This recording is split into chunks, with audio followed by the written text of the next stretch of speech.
Good day, folks. Today's a little update from Little Big Bear. We're gonna do a utilities update for y'all. So, utilities, heat, water, and power, that kind of thing. So we'll start off with here. I'll give you a little wood. You know, we use wood for our heat, and we started off in October with those two things full. That's about 1.5 cords. Those things combined. We've got an 8 by 8 by 6 foot stack of wood there. That is now down to we're probably about half, and maybe a little bit more than half of that. So that, if it's full, 8 by 8 by 8 I think is 3 cords, but you'd have to do the math on that. 8 by 8 by 8 divided by 128 will give you a cord, and I think that thing was filled to 8 by 8 to 6 by 6 high. So I think we were just a little shy of 3 cords in there, but if you added those to get in it, we had a little over 3 or 4 cords. I can't remember, but you can do the math. So next year we're hoping to have this whole thing full, get this thing full in summer, so the whole thing would be full, 2 sections. The idea is we're going to use one section one year and the other section the other year. That way it gives that wood longer to dry. Some of the wood that was in there was a little green. Some of it was from trees that have been down for a couple of years, but not chopped up. The 2 triangles were from wood that had been drying for a year as firewood. So they burned pretty well. But we've got our generator here, which we've been using. Back in November, we probably used about $150 worth of fuel to charge our solar batteries. And December was our heaviest month. We also the least amount of light. So December, you're getting $200 worth of fuel. Now that was also because the price is a little bit higher. And then what do we use in January? About $150 as well. Now February is less overcast. So today we can take a look. We're sitting at 91%. I'll leave my finger out of there. Sitting at 91%. The battery's charging at 270 watts. We're getting about 3,600 watts from the sun, and the house is using 700.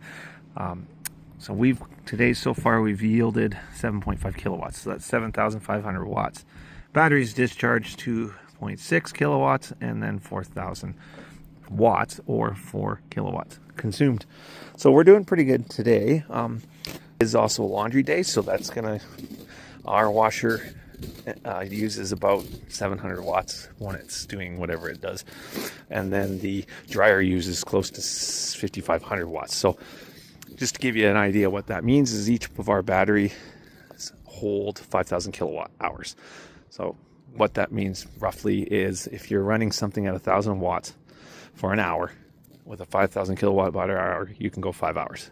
So we can go 15 hours at 1,000 watts in theory. It's pretty close to that, but the washer uses 55. So for every hour we run that, the dryer, every hour we run that dryer, it's using 5,000 kilowatts. So it's one battery. So normally I keep the batteries at around 75% charge. So basically in theory, each battery being 5,000 watts, if you're sitting at 33%, that means you have got one full battery. But because they're shared, it's obviously each one at 33. 100% would be 5,000 watts each. So I'm here at we use our propane to do our cooking stove. We use the propane for our incinerator toilet and for our on-demand water. And we started off at 80 because you don't fill these things 100%, and now we're down to 60. So these propane tanks are 400 pounders. They came in October, and we've used 20, I think, percent. Right now I'm going to be trying to heat up our water supply.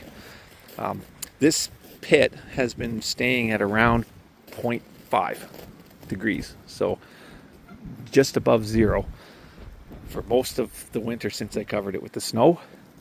And but because we've had some snow melting days, like this snow was above this, like this thing was covered, this wheelbarrow was actually covered in snow. You didn't even know it was there. So it's reduced about 1.5 feet, and that means the insulation has reduced.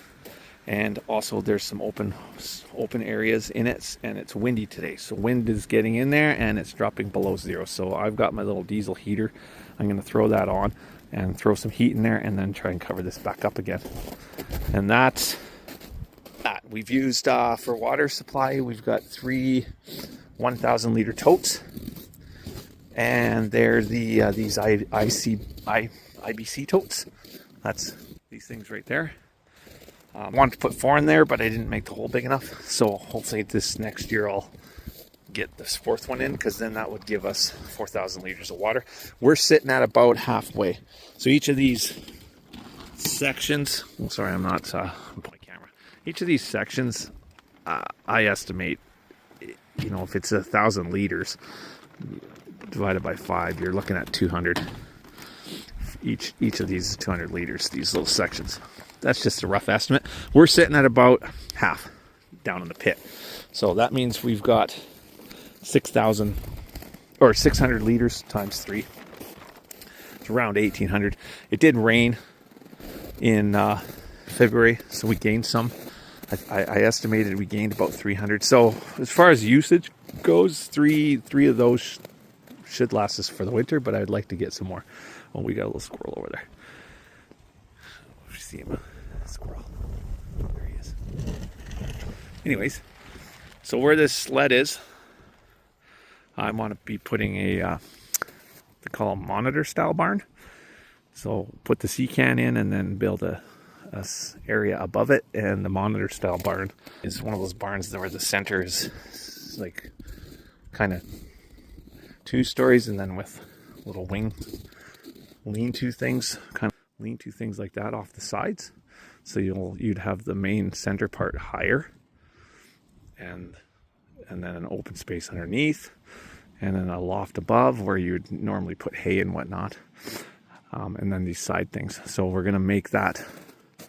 Oh, that's me. Here where the sled is, probably be about 36 by 40.